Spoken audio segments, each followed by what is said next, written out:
नमस्कार, बहुत स्वागत है आपका। मैं हूं आपके साथ प्रेरणा मिश्रा और आप देख रहे हैं हमारा खास कार्यक्रम राइज छत्तीसगढ़ चैप्टर। राइज जैसा कि नाम से ही जाहिर है कि इस कार्यक्रम के माध्यम से हम बात करेंगे छत्तीसगढ़ के उत्थान की। और जब उत्थान की बात आती है तो राजनीतिक दलों के साथ वो क्षेत्र, वो संस्थान जो कि छत्तीसगढ़ में विकास के लिए सहायक बन रहे हैं, विकास में अपनी भागीदारी निभा रहे हैं, उन संस्थानों से हम इस कार्यक्रम के माध्यम से बातचीत और चर्चा करेंगे। छत्तीसगढ़ वो राज्य जो अपनी संस्कृति और विरासत को संजोए हुए है और इसी संस्कृति के साथ किस तरह से छत्तीसगढ़ आगे बढ़ रहा है, आज के इस खास कार्यक्रम के माध्यम से हम जानेंगे। आइए सिलसिला शुरू करते हैं चर्चा का। मिस्टर विक्की लोहाना जी को मैं मंच पर बुलाना चाहूँगी। अष्टविनायक रियलिटीज से हैं विक्की लोहाना जी, बहुत स्वागत है सर आपका। और मिस्टर आशीष जैन जी को भी मैं मंच पर बुलाना चाहूँगी। ग्लोबल वन वर्ल्ड से हैं आशीष जैन जी, बहुत स्वागत है आशीष जैन जी आपका भी मंच पर ग्लोबल वन वर्ल्ड से। और इस चर्चा को आगे बढ़ाने के लिए मंच पर हमारे साथ हैं कीर्ति दीक्षित, और मंच पर बुलाना चाहूँगी तृप्ति सोनी मेरी सहयोगी को, जो कि इस चर्चा को आगे बढ़ाएंगी। तो कई ऐसे महत्वपूर्ण विषय हैं जिस पर किस तरह से काम हो रहे हैं, अब वो जानेंगे हम हमारे अगले दो मेहमानों के माध्यम से। Over to you Kirti and Tripti. शुक्रिया प्रेरणा।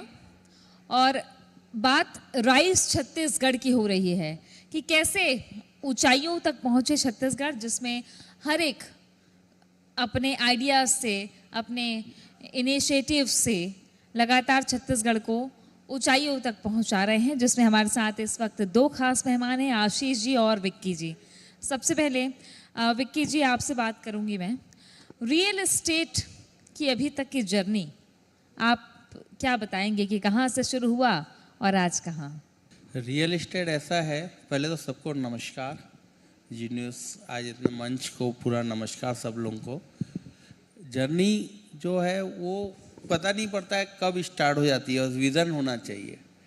मतलब कहाँ से चले थे 2006-07 में, सोचा नहीं था कि मतलब हमारी लाइन दूसरी थी और सोच दूसरी थी। पर 8 में जब 2000 में छत्तीसगढ़ अलग हुआ तो 4-5 साल तक तो तेज़ी थी छत्तीसगढ़ में, बहुत नए नए इन्वेस्टमेंट आ रहे थे। तो इसी सोच में 2007 में मैंने आगे बढ़ा, मतलब रियल एस्टेट करते। तो 2007 से मैंने जर्नी स्टार्ट की और अकेला चला था। आज मंजिल कहाँ है? बिल्कुल, तो अकेले चले थे और आमतौर पर लोग अकेले सफ़र की शुरुआत करते हैं, लेकिन उनके साथ एक लंबा कारवां जुड़ जाता है। आशीष जी, मेरा सवाल आपसे रहेगा, क्योंकि आपको डॉक्टरेट की उपाधि मिली है, तो इसके बारे में कुछ बताइएगा। जैसा कि आदरणीय विक्की भैया ने बताया, सर्वप्रथम भगवान राम के ननिहाल और माता कौशल्या की धरती को प्रणाम करता हूं और आप सभी साथियों का हार्दिक अभिनंदन। साथ ही जी न्यूज़ MPC जी को भी धन्यवाद ज्ञापित करता हूं कि आपके मंच के माध्यम से अपनी बात रख पा रहे हैं। छत्तीसगढ़ जब अलग हुआ मध्य प्रदेश से तो 2000 सन की बात है। उसी समय 3 और राज्य अलग हुए, बिहार से झारखंड, उत्तर प्रदेश से उत्तराखंड और मध्य प्रदेश से छत्तीसगढ़। जब ये अलग हुआ तो उस समय हमें रियल एस्टेट के बारे में तो कोई आइडिया नहीं था। मेरी जर्नी 2006 में स्टार्ट हुई, नागपुर बेस्ड काम शुरू किया। हम बेसिकली यहीं से हैं, चिरमिरी मेरा प्रॉपर होम टाउन है। उसके बाद अपनी यात्रा प्रारंभ करते हुए लगभग मैंने 10 वर्ष व्यतीत किए। तो पिछले 2-3 वर्षों पूर्व मेरा जो कार्य रहा नागपुर, महाराष्ट्र, पुणे, हैदराबाद, NCR, दिल्ली और उत्तर से लेकर दक्षिण तक काफ़ी राज्यों में काम रहा और लगभग 15-17 वर्षों का अनुभव हुआ था। तो एक सम्मान के हिसाब से मानद उपाधि प्राप्त होती है। तो दिल्ली में एक यूनिवर्सिटी में मुझे छत्तीसगढ़ से प्रथम व्यक्ति हूँ डॉक्टरेट की उपाधि प्रदान की गई। और रियल एस्टेट से संबंधित बहुत सारी जानकारियाँ और बहुत सारी कंसल्टेंसी लगातार हम लोगों को देते आए। उस बिहाफ पर एक सम्मान प्रदत्त किया गया। फिर बिलासपुर 9, 10, 11, 12 में काम किया और पिछले 10-11 वर्षों से लगातार रायपुर में काम कर रहे हैं। इस तरह से एक डॉक्टरेट की मानद उपाधि से सम्मानित किया गया। मतलब आपकी जो PhD है वो रियल एस्टेट को लेकर के हो गई है? जी, जमीन का डॉक्टर बोल सकते हैं आप मुझे। जमीन का डॉक्टर? यस। जमीन का डॉक्टर। अच्छा, तो ऐसे तो आप दोनों उसी फील्ड से हैं, तो छत्तीसगढ़ में क्या संभावना देखते हैं आप विक्की जी कि अष्टविनायक रियलिटीज जो है आपकी, वो छत्तीसगढ़ जैसे राज्य में जो ग्रोइंग स्टेट है वहाँ आपको कितने संभावना और कितने मौके मिल रहे हैं रियल एस्टेट की मार्केट में? छत्तीसगढ़ ऐसा है कि आज के डेट में सेंट्रल इंडिया का सबसे बेस्ट इन्वेस्टमेंट यहाँ पे हो रहा है, और यहाँ पे जो रेट है वो 500 रुपये स्क्वायर फीट में भी है और 10,000 स्क्वायर फीट में भी आवासीय प्लाट बिक रहे हैं। मतलब आज अपन मेट्रो से कंपेयर करेंगे तो हम पीछे नहीं हैं, और जो डेवलपमेंट यहाँ हो रहा है वो आसपास कहीं नहीं लगता। ये तक कि नागपुर से भी बेहतर अपन छत्तीसगढ़ में डेवलपमेंट चल रहा है। तो आप कैसे फैसिलिटीज़ दे रहे हैं? हमारा जो विज़न है, हम लोग बजट में ज़्यादा काम करते हैं कि हर किसी को मिल जाए। तो हमारी 7 से 8 टाउनशिप है जिसमें अपन इंटीग्रेटेड टाउनशिप करते हैं, और बजट मतलब 2,000 स्क्वायर फीट 2,500 तक हम बजट के अंदर लोगों को प्रोवाइड करने की कोशिश करते हैं और बेस्ट माल देने की वो करते हैं। बिल्कुल, तो लोगों की तो अच्छा यही होती है कि कम बजट हो लेकिन उसमें सबसे बेहतर मिल जाए, तो उसके लिए काम कर रहे हैं विकी जी। आशीष जी, मेरा सवाल आपसे रहेगा, क्योंकि छत्तीसगढ़ बहुत रैपिडली ग्रोथ कर रहा है, बहुत तेज़ी से डेवलपमेंट हो रहा है, और आपने भारत के अलग अलग राज्यों में भी काम किया है। छत्तीसगढ़ में क्या अलग पाते हैं और यहाँ पर लोगों की क्या उम्मीदें हैं? लोग क्या उम्मीद लगा करके बैठे हैं कि उन्हें कैसा घर चाहिए? उनकी कैसी मानसिकता अलग है बहुत सारे राज्यों से? निश्चित रूप से जैसा समझ पाते हैं हम कि सन 2000 में छत्तीसगढ़ अलग हुआ, तो एक प्रकार से अभी छत्तीसगढ़ राज्य अभी मैच्योरिटी लेवल पे आया है, बालिग हुआ है, 21 वर्ष की 22 वर्ष की उम्र को पार की इसने। और जो बड़े राज्यों की बात की मैंने, बड़े शहरों की बात की, वो कई सालों वर्षों से 50 वर्षों से अपने विकास को लगातार अंजाम दे रहे हैं। तो इसके अनुपात में हम जो देखते हैं कि छत्तीसगढ़ में ग्रोइंग पावर बहुत तेज होने के कारण इसका एडॉप्टेशन है कि बाहर राज्यों से जो इसने सीखा किस तरीके से इंफ्रास्ट्रक्चर डेवलप किया जाए। और बेसिकली रियल एस्टेट में जो हम समझ पाते हैं कि यदि किसी एक परिवार को रहने और व्यापार करने के लिए जिन बेसिक चीज़ों की ज़रूरत है उसमें शिक्षा, स्वास्थ्य और मार्केट और एंटरटेनमेंट और कनेक्टिविटी, ये जो 4-5 पैरामीटर हैं आपके मेरे सभी के लिए कॉमन है। जैसे रोटी कपड़ा मकान में मकान की ज़रूरत वो हर आदमी को है। तो इन 5 पैरामीटर में जब हम देख पाते हैं तो छत्तीसगढ़ में कई सारी संभावनाएं विदित हैं। जैसा कि ये 1.5 घंटे में पूरे भारतवर्ष से कनेक्टेड हो जाता है। किसी भी राज्य में आप किसी भी शहर में 1.5-2 घंटे में चले जाते हैं। अभी हमारा एयरपोर्ट अंतर्राष्ट्रीय स्तर का होने वाला है। शिक्षा के क्षेत्र की बात करें तो मेरे ख्याल से जो मेरी जानकारी है कि छत्तीसगढ़ एक इकलौता राज्य और रायपुर इकलौता शहर है जहाँ पर शिक्षा के क्षेत्र में राष्ट्रीय स्तर के 7 अनुसंधान और 7 विश्वविद्यालय मौजूद हैं, जिसमें IIT, IIIT, IIM, NIT, Hidayatullah national law institute, AIIMS. इस प्रकार से शिक्षा में इसने बहुत बड़ा स्थान अपना बनाया। साथ ही इसके साथ जब बिजनेस और कमर्शियल हब की बात की जाए तो छत्तीसगढ़ के लोहे और छत्तीसगढ़ के धान की बात पूरा विश्व जानता है, और पूरे भारतवर्ष के साथ विदेशों में भी छत्तीसगढ़ के लोहे और धान के कटोरे की बात सभी समझते हैं। तो जो एक कॉमन मैन को ज़रूरत है, यहाँ पे व्यापार भी है और सुविधाएं भी हैं, शिक्षा भी है, स्वास्थ्य भी है। तो ये तमाम पैरामीटर इस राज्य को बहुत तेज़ी से आगे ले जा रहे हैं, इस शहर को बहुत तेज़ी से आगे ले जा रहे हैं। और सेंट्रल इंडिया ही नहीं, पिछले कुछ वर्षों के अनुसंधान और R&D के पश्चात कई पेपर और कई मीडिया में भी ये खबर आई कि पूर्ण भारतवर्ष में रायपुर रहने लायक शहरों में 7वें स्थान पर बना हुआ है। और कारोबार के लिहाज से कैसा है, कारोबारी माहौल कैसा है छत्तीसगढ़ और राजधानी रायपुर में, क्या कहेंगे? क्योंकि कई लोग बिजनेस भी स्टार्ट करते हैं ना। एकदम सही है। छत्तीसगढ़ में व्यापार की संभावनाएं देखी जाए तो सिर्फ एक शब्द है, अनंत।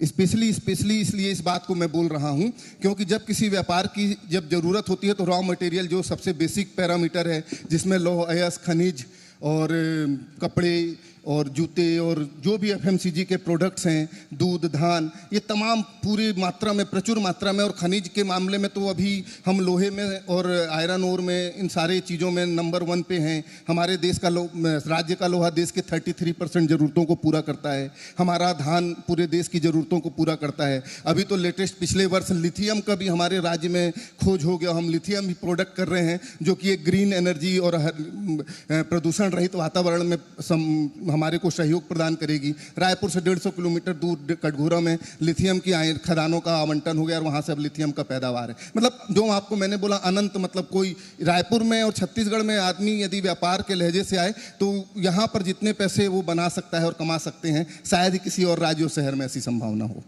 विकी जी, मेरा सवाल आपसे भी वही रहेगा ग्रोथ को लेकर के, क्योंकि रायपुर हमने देखा, रायपुर में बहुत तेजी से ग्रोथ हो रही है, लेकिन हर एक सेक्टर का अपना एक अलग योगदान होता है कि वो प्रदेश को किस गति पर और किस ऊंचाई पर लेकर के जाना चाहता है। अगर हम रियल एस्टेट की बात करते हैं तो रियल एस्टेट की क्या उसमें भूमिका है, कैसे आप योगदान दे रहे हैं? मैं बोलूँगा कि रियल इस्टेट 100% योगदान है। हर चीज़ में रियल इस्टेट है। एजुकेशन ले लो, जो भी आप जो भी ले लो, हर चीज़ में, होटल लाइन ले लो, मतलब रियल इस्टेट 100% यानी 100% है योगदान छत्तीसगढ़ में। और सेंट्रल इंडिया में रियल इस्टेट का हर जगह योगदान 100% रहता है। इस बात को थोड़ा सा और आगे ले जाता हूं। भैया के साथ आदरणीय हम साथ ही काम करते हैं और ऐसी ही संभावनाएं 8-10 वर्ष पूर्व मिली। आदरणीय भैया के साथ उनके मार्गदर्शन में काम प्रारंभ हुआ। तो रियल इस्टेट की जो भूमिका है किसी भी क्षेत्र और राज्य और शहर के विकास में, तो उसमें आप ये देखेंगे कि हमारे सोने से जागने तक और जागने से सोने तक हर जगह हम रियल इस्टेट ही देख पा रहे हैं। चाहे वो स्कूल हो, कॉलेज हो, हॉस्पिटल हो, मॉल्स हो, होटल्स हो, फिर हमारे घर, जमीन, दुकान, ऑफिस, कार्यालय, सारा ही कुछ रियल इस्टेट है। और छत्तीसगढ़ का इंफ्रा बहुत तेजी से डेवलप हो रहा है। और आप भी देखेंगे कि रायपुर का जो अभी एक जो सबसे महत्वपूर्ण बात कही जाए कि पॉकेट साइज में है। तमाम शहरों में अभी जो जमीन और मकानों की प्रॉपर्टी की कीमत आसमान छू रही है, तो छत्तीसगढ़ में एक कॉमन पीपल के हाथ में है, उनके पॉकेट में है, वो आराम से यहाँ अपना आशियाना और व्यापार प्रारंभ कर पाता है। तो इंफ्रास्ट्रक्चर का जो योगदान है रियल इस्टेट का, चाहे छत्तीसगढ़, चाहे राज्य के और चाहे देश की भूमिका में, बहुत तेज है और रायपुर उसमें अग्रणी है। और होता भी इसलिए है क्योंकि इकोनॉमी छत्तीसगढ़ की वो घूम फिर के जनता के पास से सीधे वो इन्वेस्ट हो रही है। निश्चित। जो जिस तरीके की स्कीम्स हैं या जो डायरेक्ट बेनिफिट हो रहा है, तो वो मार्केट में भी आ रहा है सीधा पैसा।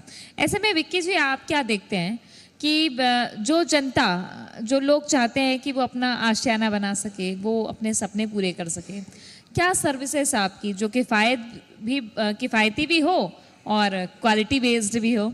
जैसे कि मैंने शुरू में ही कहा कि ये छत्तीसगढ़ है और छत्तीसगढ़ मेट्रो सिटी से आगे निकल चुका है, पर आपको मेट्रो सिटी में आपको बजट में नहीं मिलेगा। यहाँ पे आपको 500 स्क्वायर फीट से लेके 10,000 स्क्वायर फीट तक की प्रॉपर्टियाँ हैं, वो भी आवासीय।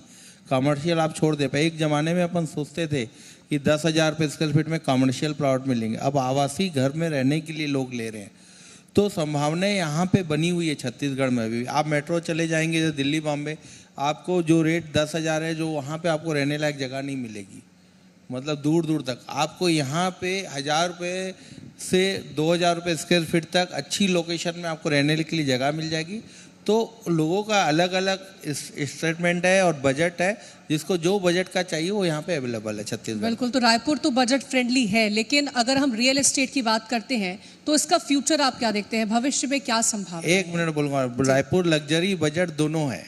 नहीं, बजट फ्रेंड, क्योंकि आपने बोला ना कि बाकी सारे राज्य बहुत लग्जूरियस है, तो इसका मतलब ये भी है कि यहाँ पर बजट फ्रेंडली भी है, लग्जूरियस तो है ही है। रियल एस्टेट में कहीं भी आपको सस्ता मिलना बहुत मुश्किल है, लेकिन अगर यहाँ पर बजट फ्रेंडली है, क्या संभावनाएं देखते हैं? एकदम सटीक बात है, क्योंकि हम बजट फ्रेंडली हैं। कारण इसके पीछे कई सारे हैं, क्योंकि छत्तीसगढ़ की एक बहुत बड़ी जनता और बहुत बड़े लोग जो इन इंडस्ट्रियल प्लांट और एजुकेशन, हेल्थ के एनवायरनमेंट पे हैं, उस जगह पर काम कर रहे हैं, साथ ही बिजनेस में जुड़े हुए हैं। तो बहुत बड़ा परसेंटेज 60-70-80% आप देखेंगे तो कॉमन पीपल्स का है यहाँ पर। तो उनके लिए बजट फ्रेंडली मतलब एक आदमी का सपना होता है 30-40-50 लाख रुपए का उसका बढ़िया शानदार मकान बने। तो इस बजट में छत्तीसगढ़ में उसका एक शानदार मकान 3 BHK डुप्लेक्स तैयार हो सकता है, जबकि इन 40-50 लाख रुपयों में बड़े शहरों में आपको 1 BHK अपार्टमेंट नहीं मिलेगा। और यहाँ पे अपनी जमीन, अपनी छत की संकल्पना और अपना सपना साकार हो जाता है। तो ये एक बजट फ्रेंडली उद्देश्य है। और रायपुर में जितनी टाउनशिप, जितने प्रोजेक्ट चल रहे हैं, मोर देन, मुझे लगता है कि as per RERA registration Raipur अकेले में 250 से ज़्यादा प्रोजेक्ट होंगे, करंट में कंटिन्यूअस चल रहे हैं।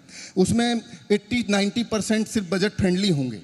और वही जो भैया ने बताया कि 500 रुपये फीट से प्रारंभ होकर 10,000 तक है, तो मैक्सिमम इसमें जो 1,000, 2,000, 3,000 रुपये का रेट का प्रोजेक्ट है वो काफ़ी बड़ी मात्रा में है। और लग्जरी तो फिर अपने अनुपात में भाग ही रहे हैं यहाँ पे, जितनी तेज़ी से भागना है। बिल्कुल, और इसलिए भी लोगों का इंटरेस्ट बढ़ा है। तो विक्की जी, आप क्या कहेंगे कि जो रियल एस्टेट का मार्केट है, जिस तरीके से बूम आया है छत्तीसगढ़ में, आपको गवर्नमेंट या गवर्नमेंट की पॉलिसीज कैसी लगती है कि कितना स्पेस मिल पा रहा है आप लोग?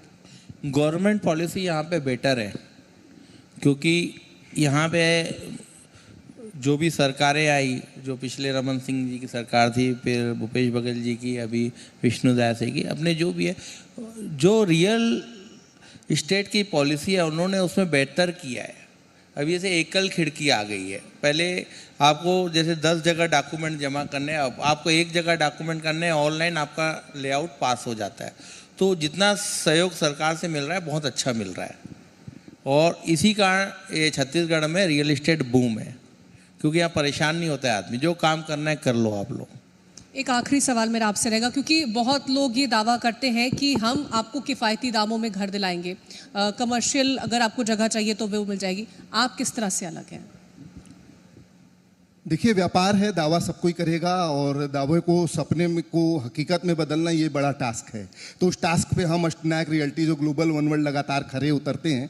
हमारे जितने भी प्रोजेक्ट चल रहे हैं, 8-10 भैया ने बताए, उसमें सारे प्रोजेक्ट बजट फ्रेंडली हैं। तो हमारा दावा इस परिकल्पना को साकार करता है, और हमारे सारे ही प्रोजेक्ट पे हम लगभग 1 साल के अंदर सोल्ड आउट का बैनर लगा देते हैं, इतनी तेज़ी से उसका सेल्स है। तो ये उस चीज़ का प्रूवन है कि हम बजट फ्रेंडली काम कर रहे हैं। और बेसिकली सर्विस सेक्टर है, तो सर्विस सेक्टर के बिहाफ पर हमें आपको ये बहुत तेजी से आभास होता है कि जब तक आप लोगों के उम्मीदों पर खरे उतरते रहेंगे, आप हिट होते रहेंगे। तो हमने वो सीखा है आदरणीय भैया और हम लोग सारी टीम के साथ, हमारी टीम का बहुत बड़ा सहयोग है कि हम लगातार उनके जो अपेक्षाएं हैं उस पर खरे उतरने का प्रयास करते हैं, और बहुत ऐसा माहौल और प्रदान करते हैं। समय भी बड़ा महत्वपूर्ण होता है किसी प्रोजेक्ट के लिए। एकदम डेफिनेटली समय के साथ उनकी चीज़ों को डिलीवरी करना हमारी पहली प्रायोरिटी होती है, और वो हमने किया है। तो उसी बिहाफ पर आज हम इतने प्रोजेक्ट के साथ खड़े हैं। और बहुत ही अच्छी बात है। आप कुछ कहेंगे कि समय कितना महत्वपूर्ण है और कितने प्रोजेक्ट आपके? समय ही है, और हमारी एक चीज़ और हम लोग ध्यान देते हैं हमेशा कि जहाँ जितना हो सके, जैसे जहाँ पे हम लोग 10 रुपए की चीज़ है तो वहाँ हम लोगों को प्रोवाइड 9 रुपए करने की कोशिश करते हैं, जितना खींच सके खींचना करते हैं। और समय महत्वपूर्ण होता है, क्योंकि आप अगर समय पे कोई डिलीवरी देते हो तो खुद ही वो अच्छी चीज़ बन जाती है। बिल्कुल, बहुत अच्छी बात है, और ऐसा होना भी चाहिए, क्योंकि रियल एस्टेट का मार्केट इतना अच्छा है, लोगों के पास ऑप्शंस खूब है। लेकिन जो विक्की जी बता रहे हैं, जो जैन साहब बता रहे हैं, वो एक तो ज़मीन के डॉक्टर, दूसरे इतने सालों से वो लगातार देखते आ रहे हैं, तो लोगों को बड़ी सुविधा है। आप लोगों की बातों से जानकारी भी हुई कि कैसे रियल एस्टेट में आप इन्वेस्ट कर सकते हैं। बहुत शुक्रिया आप दोनों का हमारे साथ जुड़ने। धन्यवाद आपका धन्यवाद, सभी का, thank you बहुत। MPCG का, थैंक यू।